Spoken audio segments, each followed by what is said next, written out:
Hey, this is Chris with Phoenix Gaming. We are finally getting to episode 5 of Nightstalkers, and this is the episode where we talk about support units. As always, we're going to talk about the different support units, an overview of each unit, what I think their strengths and weaknesses are, and then at the end, we're going to do a tier list of all the support units. Some quick announcements. I am leaving for vacation, so you're not going to see videos for about 2 weeks. I do want to apologize for the delay in getting this up. I also managed to get pretty sick, which caused another delay. So don't expect any content for 2 to 3 weeks. I am going to try to get 2 videos up between today and tomorrow. I'm just trying to decide what they're going to be. Obviously, we're going to do this video. And then I'm either going to finally do an intro to my game called Trenches and Turbines and just do a brief overview of how the game works, what to expect from it, things like that. Or I'm going to start working on some how to build videos. I'm going to do both videos. It's just I have to decide what order I'm going to do them in. GCPS series does drop when I get back, and I am doing a collaborative series with that one, so it may be a little bit slower to get moving. And like I said, there's going to be some hobby-related topics upcoming. We're going to talk about meta chasing, gatekeeping, and things of that nature. I will be working with Dankless on the gatekeeping one specifically, because I think he and I have some similar thoughts on gatekeeping.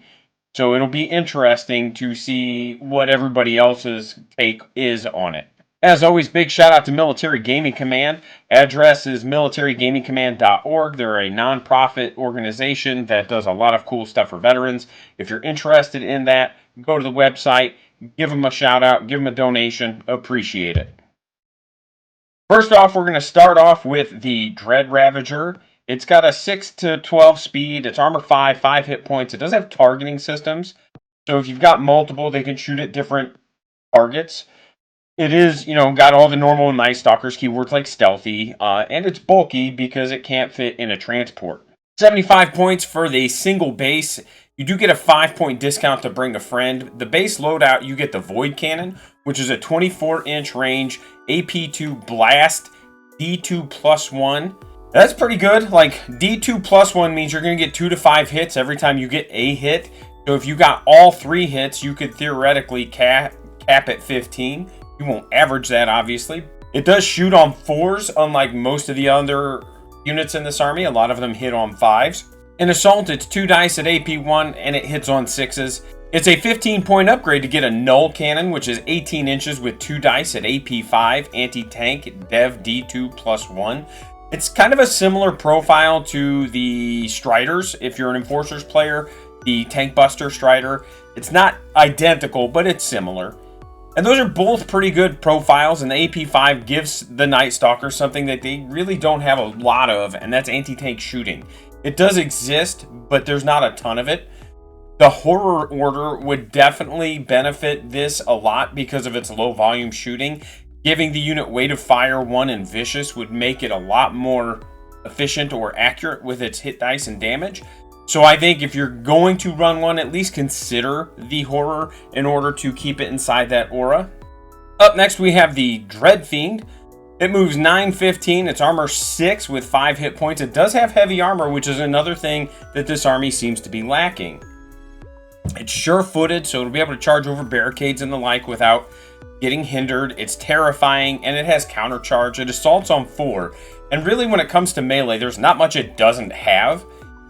It can't bring any friends, and it's got a weird combination of 2 different melee attacks. It's got the Crushing Maw, which is 2 dice, AP3, Anti-Tank, Dev D2, which is pretty low volume, but is pretty accurate. You're going to hit on 3s with a clean charge, and there's at least one way to get Frenzy and or Vicious, so there are ways to make it more accurate.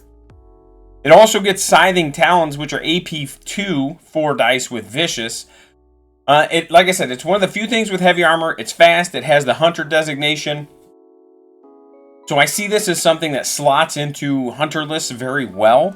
We'll kind of touch on it a bit more when we do our tier lists. Then we have the Mind Screech. It's 612, armor 5, 4 hit points, anti-grav, evade, and then all the other normal Nightstalker stuff. Its base loadout of Psychic Maelstrom is 6 dice with AP1, pinning, and psychic. You get Astral Lance, which is 24 inches, 2 dice, AP4, anti-tank, dev 2. Only one of them is psychic though, and 6 psychic pinning dice, really useful, even with 18-inch range. Knowing that you don't need line of sight, you can just hide this thing and throw dice, like through terrain, etc. Very handy, very relevant. For 20 extra points, you can make it a planar apparition. Only one in the unit gets to be the planar apparition. It does lose Astral Lance, but gains a 6-inch regeneration aura, and then it also gains Tactician and gives you a black die. I think this is very much worth it. I think this is something you're going to want to keep out of line of sight. It's low armor. At 5, it does have quite a few hit points. It does have quite a few hit points.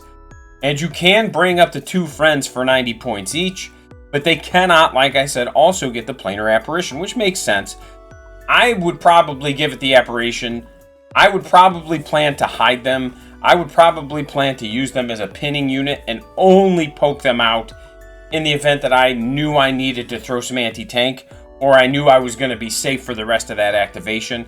Overall, it's a great utility unit that can harass and pin and prep incoming charges and outgoing charges. The Terror is armor 6 with 7 hit points. He's actually pretty beefy. He doesn't have heavy armor, but what it does have is defensible with controlled fire and a pinning weapon. And what that means is you're almost always going to get to shoot when something charges, because remember, defensible lets you use an Overwatch action as a free action at the end of your activation. So you're almost always going to get to shoot when something charges. Hitting will pin the target because it's a pinning weapon, so you can give charging units a -1 to hit modifier and a pin token. And that might not sound like a lot, but depending on what's coming in, that could be a big difference. If you've got something like a Plague Lord who's blind charging, who's going to be hitting on, I think 4s with a blind charge, you can now push that to 5s with a pin token. Regeneration will help keep it on the table a bit longer as well. Writhing Tentacles have a 6-inch range. Like I said, I think it's mostly for controlled fire. They are 6 dice, AP1, and pinning. So you can do some good work against chaff units, like Stalkers, Crawlers, things like that. Cavernous Maw is its melee. It's 8 dice, which is a lot. It is only AP2, and it doesn't have anti-tank. So it's kind of this weird, which is where I think a lot of this army sits. It's this weird in-between where you have solid AP, but not a lot of anti-tank. And then you have a lot of volume, kind of like a Reaper unit. You know, Reapers, they all have AP, they all have volume, but there's not really anti-tank, although you can give things seismic, so there is also that. It assaults on 3s and shoots on 5s. I love the model. I love both of the sculpts because the sculpt in the vault is slightly different than the sculpt that you buy. I love its utility. It gets elusive. It can get elusive. It has stealthy. And really, it could be kind of a pain in the butt to shoot off the table unless somebody dedicates into it. Now, obviously, you don't want to plant it in the middle of the table because, like Enforcers with missiles are still going to chew that thing up. There's ways to keep it on the table if you play smart. And then we have the Void Lurker. It's 12 inches and 18 inches for its movement. It's armor 5, 6 hit points, but it is height 5. You're going to struggle to hide this thing. It's going to have cover most of the time as long as you play it smart. And it's going to have stealthy, right? So you're going to be -2 to hit in most situations to shoot it. But it is low armor. And 5 hit points is pretty good. So it's going to be really difficult for a player to just one-shot it off the table. But there are some matchups where that could happen. Forge Fathers with their re-rolling hit rolls could really potentially wipe it off the board. Enforcer missiles could potentially wipe it off the board. I mean, there are things that can do it. It's just overall, it's going to be kind of tough as long as you play it smart. It is anti-grav without any other keywords besides bulky. There's no walker, there's no vehicle, so it can hold objectives. There's no beast. It can move wherever it wants because of anti-grav, so it really just flies is the way to kind of think about it. It does have regeneration. It is terrifying, and, so like regen means your opponent's going to have to dedicate it. They have to commit to killing it. They're not going to want to shoot it and then have it gain a hit point or potentially 2 hit points or whatever later on in the turn. they're going to want to make sure this thing's gone, or they're going to want to ignore it. There's probably a few caveats to that. Again, if you hit enforcers and they target you with missiles, you're just rolling dice. You're going to see how that goes. Countercharge makes charging it a tough sell, so it does have countercharge. If something sends into it, it hits pretty hard. So your opponent's gonna think twice about just sending things into it. The Void Talons get 5 dice at AP2 with Vicious, and then the Maw is 3 dice at AP4 Anti-Tank Dev D2, so it does get 8 total attacks. Void Talons are 5 dice AP2 and Vicious. The Maw is 3 dice at AP4 Anti-Tank Dev D2. And it's just super fast and super maneuverable. It's just like a lot of the rest of this army. There's nowhere you're going to go to really hide from it. Now, it doesn't have the Hunter designation, so it's not going to get 21 inches of movement. But 18 inches of movement at height 5 and anti-grav means it's going to fly over whatever it wants to charge you. It's going to see almost everything it wants to. It's going to be really hard to make it to where this thing can't get a clean charge into you. Just a reminder, we are celebrating my 3rd year as a content creator. We're going to do 13% off the Fourth Wall store by till the 1st of July. So that's 10% plus 1% for every year. And that's where you can get awesome shirts like the If You Can't Roll Hot, Roll Lots shirt you see on the screen right now. The link is in the description to my Fourth Wall store. Thank you. And now we're going to break into the tier list. Overall, just like most of the things in this army, I think the support selections are pretty good. I think what you want out of them really determines the ranking. I feel like Nightstalkers is a largely balanced army internally, which speaks to the writers and their ability to create a good army and to create a balanced set of rules. I don't think the gaps between these tiers are really big, and list construction and playstyle will dictate a lot with both this army and where you rank them. So this is all based on how I would play the game. In 5th, I'd probably put the Dreadfiend, and it's not because it's bad. It's actually a pretty good unit. The downside is that you can only get 1 in a unit. You can't get any friends. Heavy armor's pretty nice, but armor 6 is not helping it at all. Anti-tank attacks are going to chew through that pretty quickly. It's a great unit for a hunter list, but outside of that, there's just other units that do what it does, or maybe a little cheaper, or maybe not quite the same, but they bring something else to the table, things like that. I think it shines in a hunter designation list, but outside of that one list, I just feel that those are points better spent elsewhere. In 4th, I'd put the Dread Ravager, and honestly, first of all, I just hate the fucking model. It reminds me of GW's odd dog wiener looking Tyranid model, and I just hate that model. I hate this model. I think they're disgusting. They just look like weird mutant dog wieners from the movie The Thing. So take that for what it's worth. Aesthetically, just drives it to the bottom of the list for me anyway. It can take friends and is a solid unit for sitting back and throwing shots down range. It can control those backfield objectives, but armor 5 and 5 hit points and poor melee, it's going to be susceptible to getting charged. And what that means is you're going to have an expensive unit sitting in the backfield for an army that I feel really just needs to keep moving. This is not something that is going to do you a ton of favors in most lists unless you're playing a more shooty focused Nightstalkers list. In 3rd, I'd put the Void Lurker. It's super fast, it hits like a truck, it has counter charge. It could be a tough nut to crack if your opponent brings 1 or 2 of those and just puts them down in places where they can threaten a big portion of the table. Anti-grav and height 5 make it damn near impossible to hide from it. But its low armor and massive height do make it a bit of a liability because it can get shot off the table early. It doesn't have any keywords to prevent it from getting pinned. So if you stack cover and you stack stealth with it, players like me who play things like rats or ghouls are probably just going to blaze away because our math comes out effectively the same, right? Brawlers hit on 6s.